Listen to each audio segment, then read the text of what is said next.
So नेपालमा चाहिँ यो 50,000 को प्राइसमा एकदमै अलराउन्डर भ्याल्यु फर मनी खाले फोन नै छैन के। नथिङको फोन 3A छ, स्यामसङको A36 छ, अस्ति भर्खरै लन्च भएको GT30 Pro पनि छ इन्फिनिक्सको। तर यी फोन्सहरुमा केही न केही कमी कमजोरी चाहिँ छ के। कुनैको परफर्मेन्स एभरेज मात्रै छ, कुनैको क्यामेरा राम्रो छैन। मैले भने नि अलि अलराउन्डर फोन नै छैन। तर आज चाहिँ मैले एउटा यस्तो फोनको अनबक्सिङ लिएर आएको छु जसको स्पेक्स सुनेर त म Snapdragon 8S Gen 4 flagship chipset 7550 mAh को ब्याट्री with 90 watt चार्जिङ, फ्ल्यागशिप लेभलको डिस्प्ले र सोनीको क्यामेरा र यो सबै स्पेक्स आउने फोनको प्राइस कति छ गेस गर्नु न। इन्डियामा 32,000 रुपैयाँ मात्रै छ, खतरा हैन त। ल यो हो हालसालै ग्लोबली लन्च भएको Poco F7 र स्पेक्स त मैले भनि नै हाले। तर आई ट्रुली थिंक कि this phone should launch in Nepal के। वी नेपाली पिपल डिजर्भ एउटा राम्रो भ्याल्यु फर मनी खतरा परफर्मेन्स भएको फोन। यो फोन चाहिँ नेपालमा लन्च भयो भने चाहिँ 50-55 हजार पर्छ र त्यो प्राइसमा त दामी नै हो के। So let's pressurise Xiaomi Nepal to launch this phone in Nepal. उहाँहरुको पेजमा गएर कमेन्ट गरिहाल्नु होला अहिले नै। ल अब चाहिँ अलिकति शान्त भएर लेट्स अनबक्स दिस फोन है त।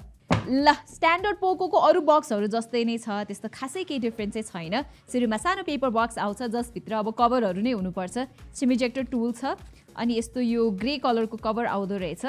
Xiaomi ले युजुअली यस्तै कभर दिन्छ and then we have paper work. त्यसपछि चाहिँ हामीसँग यहाँ तडक भडक हाम्रो Poco F7 फोन रहेको छ।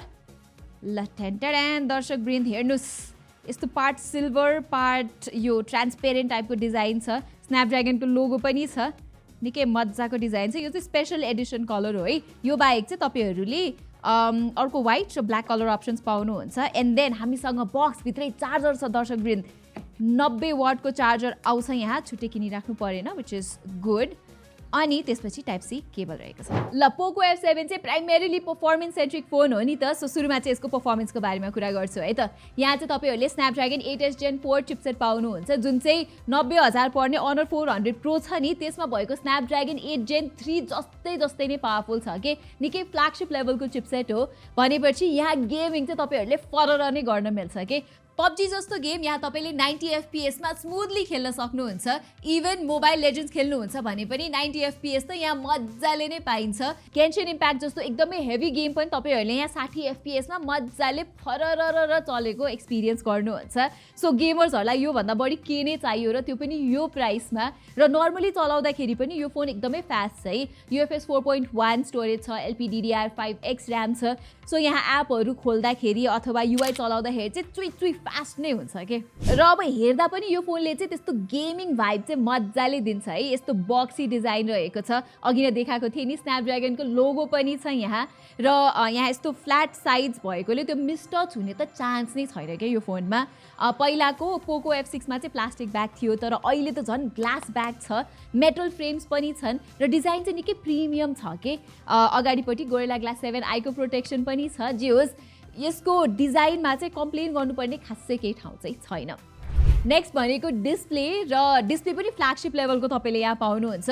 ठुलो 6.8 इन्चको छ, 120 hertz refresh rate, 12 bit colours, HDR, Dolby Vision, 3840 hertz को PWM डिमिङ, जे खोज्नुहुन्छ सबै यो फोनमा तपाईले मज्जासँग पाउनुहुन्छ। सबैभन्दा खतरा कुरा त यो फोनमा कत्रो ब्याट्री छ थाहा छ? 7550 mAh को ब्याट्री छ के। पावर ब्याङ्क जतिकै हो भन्दा पनि फरक पर्दैन।